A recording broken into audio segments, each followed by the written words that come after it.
ఇచ్చాడు. ఈ గొప్ప ఏమిటిది యజ్ఞంలో ఇచ్చే హవిస్సుల్లో నీకు భాగం ఉండకూడదు అని శపించాడు. శపించి వెళ్ళిపోయాడు.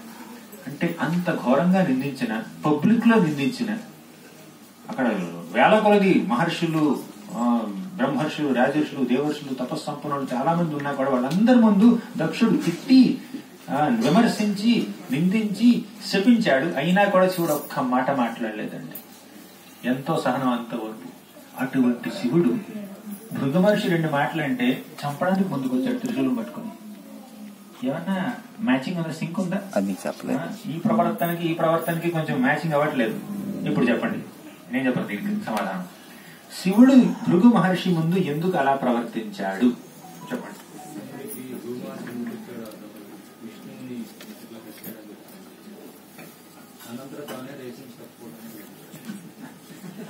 కరెక్ట్. కొంతమంది భగవంతుణ్ణి, విష్ణువుని కేవలం మాట ద్వారా కీర్తించరండి, వారి యొక్క ప్రవర్తన ద్వారా కూడా కీర్తిస్తారు, కోప్పడుతూ కూడా కీర్తిస్తారు. అంటే విష్ణువు యొక్క ఖ్యాతి పెరగాలని, ఈ నామినేషన్ లో నేను ఉండకూడదు, నన్ను తీసేయండి, యునానిమస్ గా ఆయన ఏకగ్రీవంగా ఎన్నిక అవ్వాలి అని చెప్పి శివుడు తనంతట తానే తప్పుకున్నాడు. అది ఆయన నమ్రత, ఆయన విధేయత. ఆయనకి ఆత్మనిగ్రహం లేకపోవడం వల్ల త్రిశూలం పట్టుకుని భృగు మహర్షి దగ్గరికి వెళ్లి చంపాలనుకోలేదు. ఆయనకు ఆత్మనిగ్రహం ఉంది, నమ్రత ఉంది, విధేయత ఉంది. ఒక గెస్ట్ వచ్చి 4 మాటలు అంటే పడరా శివుడు, పడేటటువంటి సహనం ఉంది. అయినా కూడా ఆయన అలా చేయలేదు. ఎందుకంటే విష్ణువు మీద ఆయనకున్నటువంటి ప్రేమ అటువంటిది. సో ఈ విధంగా విష్ణువు ఈ ముగ్గురులోకి గొప్పవాడన్న విషయం నిర్ధారణ అయింది. ఇంకోసారి ఏం జరిగిందంటే, శివుడికి ఇంకో పేరు ఉందండి, ఆశుతోషుడు అని. అంటే ఎంతో సులభంగా ఆయన వరాలను ఇచ్చేస్తాడు. అటువంటి లక్షణం ఆయనకు ఉంది. ఒక రాక్షసుడు ఉన్నాడు, వృకాసురుడు అనే రాక్షసుడు ఉన్నాడు. ఈ రాక్షసుడికి ఒక చిన్న కోరిక కాదు, పెద్ద కోరిక. ఈ కోరిక తీర్చే దేవుడు ఎవరిని నేను పూజించాలి, ఎవరు ఈజీగా కోరికలు తీర్చేస్తారు, వరాలు ఇచ్చేస్తారు అని చెప్పి నారద మహర్షిని అడిగాడు. అప్పుడు నారద మహర్షి ఏమన్నాడు, శివుడిని పూజించున్నాడు. అప్పుడు వెంటనే మన ఈ వృకాసురుడు కేదార్నాథ్కి వెళ్ళాడు. అదంతా కాశ్మీర ప్రాంతం, మంచు కొండలు ఉన్నాయి. అక్కడ పెద్ద మంట పెట్టాడు ఆయన, ఏమంటారు, హోమాగ్ని ప్రజ్వలించాడు. ఇక మన శివుణ్ణి పూజించడానికి ప్రారంభించాడు. ఎటువంటి పూజ? మూగుణంలో ఉన్న పూజ. ఆ పూజలో ఆయన పువ్వులు కాదండి, పత్రం పుష్పం ఫలంతో ఏమి ఇవ్వట్లేదు. ఆయన ఫ్లెష్ ఇస్తున్నాడు. ఓకేనా? తన శరీరంలోనే మాంసం కోసి ఆ మాంసాన్ని వదిలేస్తున్నాడు అనమాట. తన శరీరంలో మేకనో కోడినో వెళ్ళవడం కాదు, తన శరీరంలో ఉన్న మాంసాన్ని కోసి అందులో వేస్తున్నాడు అనమాట.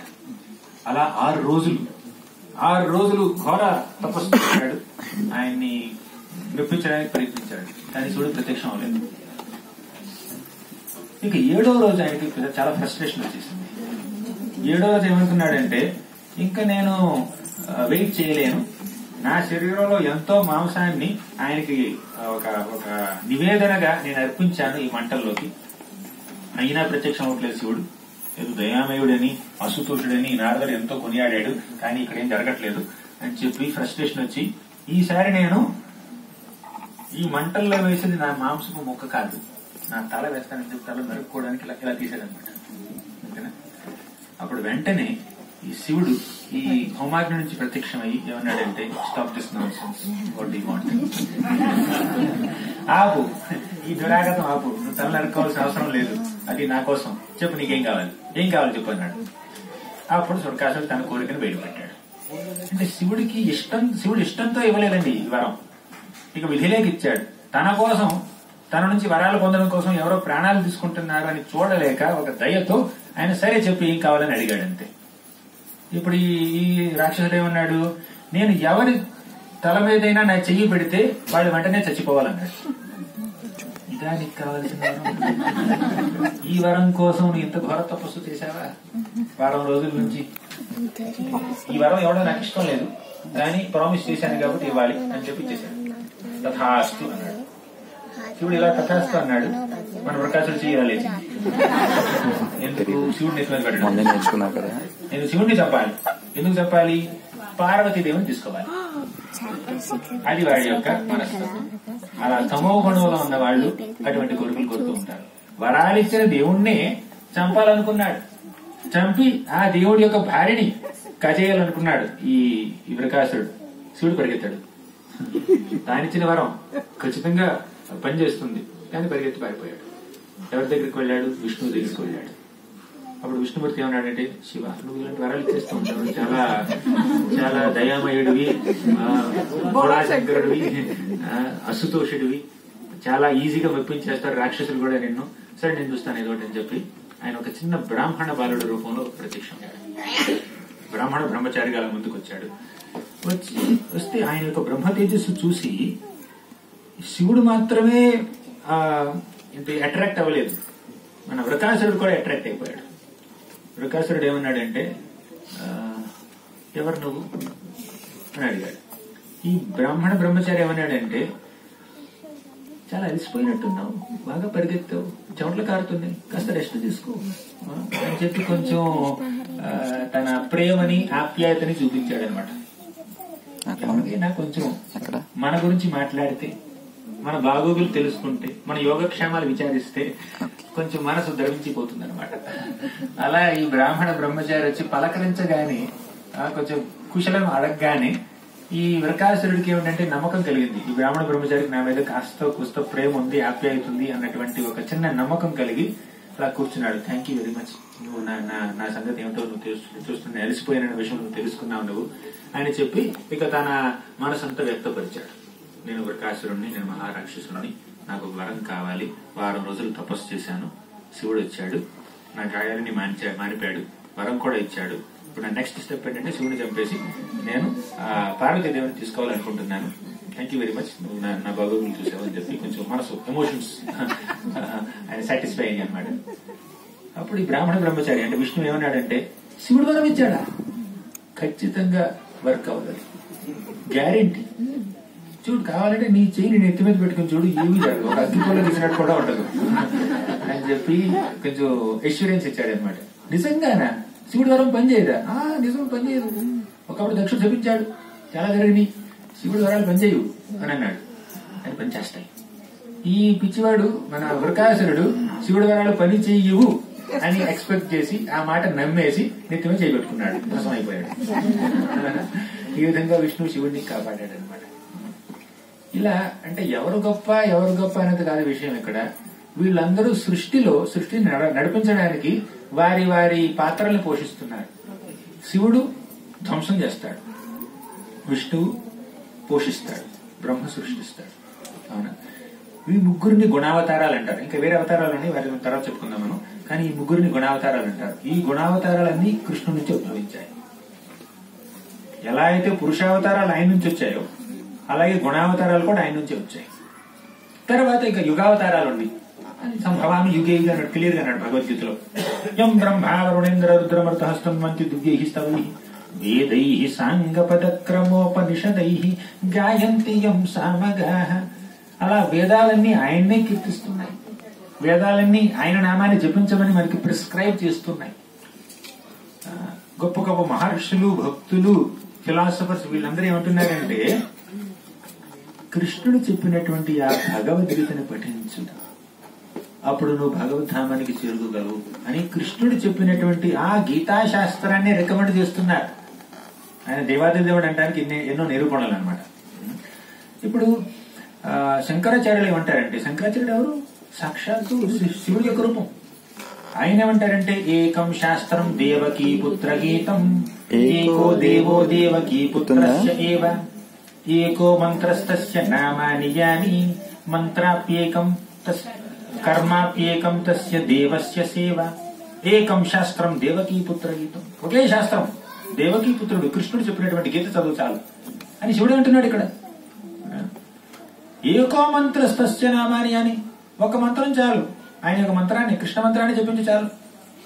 శత్రుచ్ఛేదైక మంత్రం సకలముపనిషద్వాక్య సంపూజ్య మంత్రం, సంసారోచ్ఛేద మంత్రం సముచిత తమసః సంఘ నిర్యాణ మంత్రం సర్వైశ్వర్యైక మంత్రం వ్యసన భుజగ సందష్ట సంత్రాణ మంత్రం జిహ్వే శ్రీకృష్ణ మంత్రం జప జప సతతం జన్మ సాఫల్య మంత్రం. చాలా మందికి తెలిసి ఈ శ్లోకం. కృష్ణ మంత్రం మన యొక్క సంసార సాగరాన్ని పటాపంచలు చేసే మంత్రం. మనల్ని భవసాగరం నుంచి బయటికి తీసుకొచ్చి భగవంతుడి యొక్క పాదపద్మాల దగ్గర నిలిపే మంత్రం కృష్ణ మంత్రం. ఇలా శంకరాచార్యులు అంటున్నారు, ఏకో మంత్రస్తస్య నామాని అని, ఒక్క మంత్రం చాలు కృష్ణ నామాన్ని చెప్పించి అంటున్నారు. ఇంకా ప్రూఫ్ ఏం కావాలి? ఇంకా చెప్తానండి. బ్రహ్మదేవుడు ఏమన్నాడు తెలుసు? శివుడు అన్నమాట విన్నాం మనం, బ్రహ్మదేవుడు అన్నమాట విన్నాం. బ్రహ్మ సంహితలో బ్రహ్మదేవుడు ఏమన్నాడంటే, ఈశ్వరః పరమః కృష్ణః సచ్చిదానంద విగ్రహం అనాదిరాదిర్గోవింద సర్వకారణ కారణం అన్నాడు. అంటే అనాదిరాదిర్ గోవింద, ఆయనకి అది లేదు, అన్నింటికీ ఆయన అదే, ఆయన గోవిందుడు. సర్వకారణ కారణం, అన్ని కారణాలకి కారణం ఆయనే. ఈ మాట కేవలం బ్రహ్మదేవుడే కాదు, గజేంద్రుడు కూడా అన్నాడు భాగవతం 8వ స్కంధంలో. నమో నమస్తే అఖిల కారణాయ నిష్కారణాయ అద్భుత కారణాయ సర్వాగమాంనాయ మహార్ణవాయ నమోపవర్గాయ పరాయణాయ. నమో నమస్తే అఖిల కారణాయ, అన్నింటికీ కారణభూతుడు నువ్వే. నిష్కారణాయ, నీకు కారణం అంటూ లేదు. అద్భుత కారణాయ, అందుకే నువ్వు అద్భుత కారణాయ. సర్వ ఆగమ ఆమ్నాయ మహార్ణవాయ, ఓ కృష్ణ నువ్వు ఒక మహార్ణవానివి, అంటే నువ్వు ఒక పెద్ద మహాసాగరానివి, సముద్రానివి. శాస్త్రాలు మనకి బోధించే ఎన్నెన్నో ఆధ్యాత్మిక మార్గాలు నదుల వంటివి. ఎలా అయితే నదులు పారి పారి సముద్రంలోకి చేరుకుంటాయో, అలాగే శాస్త్రాలన్నీ మనకి నేర్పించేటటువంటి ఈ ఆధ్యాత్మిక మార్గాలన్నీ నిన్నే చేరుకుంటాయి అన్నాడు. అంటే కొంతమంది కర్మయోగం పాటిస్తారు, కొంతమంది జ్ఞానయోగం పాటిస్తారు, కొంతమంది భక్తి యోగం పాటిస్తారు. కానీ ఏ యోగాలైనా, అష్టాంగ యోగం, ఏ యోగం అయినా చేరుకోవాల్సింది కృష్ణుని. ఇప్పుడు గ్లాసులు పాలు ఉన్నాయండి మీ దగ్గర, గ్లాసులు పాలు ఉన్నాయి. దాన్ని మీ యొక్క ఇంద్రియాలతో మీరు ఎలా అయినా అప్రోచ్ అవ్వచ్చు. ఈ గ్లాసుల పాలని మీరు కళ్ళతో చూశారనుకోండి, ఏమర్థమవుతుంది మీకు?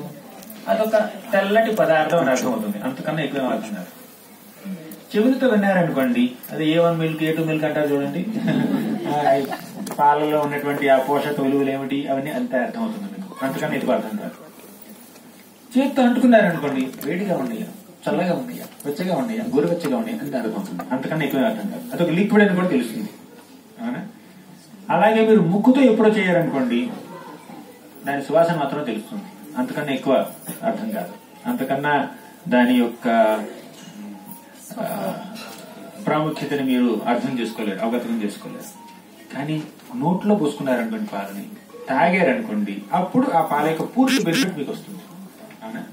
అలాగే భగవంతుణ్ణి, కృష్ణుణ్ణి మనం ఒక జ్ఞాన మార్గంలో సమీపించడానికి ప్రయత్నిస్తే ఆయన బ్రహ్మజ్యోతిగా కనిపిస్తాడు. కొంతమంది అనుకుంటారు బ్రహ్మైక్యం పొందాలనుకుంటారు, ఆ బ్రహ్మజ్యోతి అంతా అనుకుంటారు, వాళ్ళు అవ్యక్తం అదే అంతా అనుకుంటారు. అలా కనిపిస్తాడు, ఎందుకంటే మనం జ్ఞాన మార్గాన్ని పాటించాం కాబట్టి. అలాగే యోగ మార్గాన్ని పాటించామనుకోండి, ఆయన పరమాత్మగా కనిపిస్తాడు. కానీ భక్తి మార్గాన్ని ఆచరిస్తే భగవంతుడిగా దర్శనమిస్తాడు. ఆయన మనతో ప్రతిస్పందిస్తాడు. ఒక బిడ్డగానో, ఒక తండ్రిగానో, ఒక స్వామిగానో, ఒక స్నేహితుడిగానో, ఒక ప్రేమికుడిగానో ప్రతిస్పందిస్తాడు. అది భగవంతుడి యొక్క భక్తి మార్గంలో ఉన్నటువంటి గొప్పతనం. జ్ఞాన మార్గంలో వేరే వేరే మార్గాల్లో ఆయన చేరుకోవాలని ప్రయత్నిస్తే మాత్రం ఆయన యొక్క పూర్తి గొప్పతనం మనకు అర్థం కాదు, అవగతం కాదు, పూర్తి బెనిఫిట్ రాదు మనకి. సరే, ఇప్పుడు మనం బ్రహ్మదేవుడు చెప్పిన మాట చూసాం, శివుడు చెప్పిన మాట చూసాం, భగవద్గీత చూసాం, భాగవతం కూడా కొంత చూసాం, ఇంకొక కొంచెం చూద్దాం. భాగవతంలో మొదటి స్కందం 3వ అధ్యాయంలో చాలా అవతారాల గురించి చెప్పారండి. మత్స్య, కూర్మ, వరాహ, వామన, హయగ్రీవ చాలా అవతారాల గురించి చెప్పారు. రామ, పరశురామ చాలా అవతారాల గురించి చెప్పారు. అందులో కృష్ణుడి మాట కూడా వచ్చింది. కానీ ఆ లిస్ట్ అంతా అయిపోయిన తర్వాత సూత గోస్వామి వారు ఏమన్నారంటే, ఏతే చాంశకలాహ పుంస కృష్ణస్తు భగవాన్ స్వయం కృష్ణస్తు భగవాన్ స్వయం ఇంద్రారివ్యాకులం లోకం మృడయంతి యుగే యుగే. వీళ్ళందరూ ఇక్కడ చెప్పినటువంటి లీలావతారాలన్నీ పురుషావతారాల యొక్క అంశాలుగా ఈ ప్రపంచంలో అవతరించారు. అది ఎందుకు? ఇంద్రుణ్ణి అసురుల బారి నుంచి రక్షించడం కోసం ఆ పురుషావతారాల ద్వారా ఎన్నెన్నో అవతారాలు ఈ భూమిలోకి వచ్చాయి, ఈ భూమి మీదకి వచ్చాయి. లీలావతారాలు అంటారు వాటిని. కానీ కృష్ణస్తు భగవాన్ స్వయం, కృష్ణుడు మాత్రం ఆ అవతారాల్లో ఒకటి కాదు. కృష్ణస్తు అంటే బట్, కానీ కృష్ణుడు మాత్రం భగవాన్ స్వయం, స్వయంగా భగవానుడు, స్వయం భగవానుడు. వీళ్ళందరికీ మూలం ఆయనే.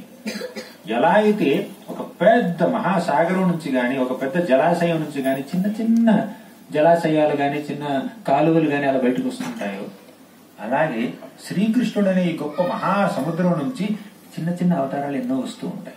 అంటే అవతారాలను తక్కువ చేయడం కాదండి ఇక్కడ విషయం. ఎన్నెన్నో అవతారాలు ఉన్నాయి. అక్కడ 24 అవతారాలు చెప్పారు. ఇంకా ఇంకెన్నో అనంతకోటి అవతారాలు ఉన్నాయి. దశావతారాలు అంటారు. అది దశావతార స్తోత్రంలో ఈ 10 అవతారాల గురించి ప్రస్తావన చేశారు. కానీ భగవంతుడు కన్నా దశావతారాలు మాత్రమే కాదండి, అనంతకోటి అవతారాలు ఉన్నాయి. అందులో 10 దాన్ని ఏమంటారు, ఆ దశావతార స్తోత్రంలో జయదేవి గోస్వామి గారు వాటి గురించి రాశారు. కానీ 10 మాత్రమే పరిమితం కాదు. భగవంతుడికి ఎన్నో అవతారాలు ఉన్నాయి. ఇప్పుడు అన్ని అవతారాలకు మూలం ఆయన. అవతారి అంటారు కృష్ణుడిని. అవతారా కాదు, అవతారి అంటే అవతారాలకి మూలం శ్రీకృష్ణ భగవానుడు అన్న విషయాన్ని చైతన్య చరితామృతంలో కూడా చెప్పారు. భాగవతం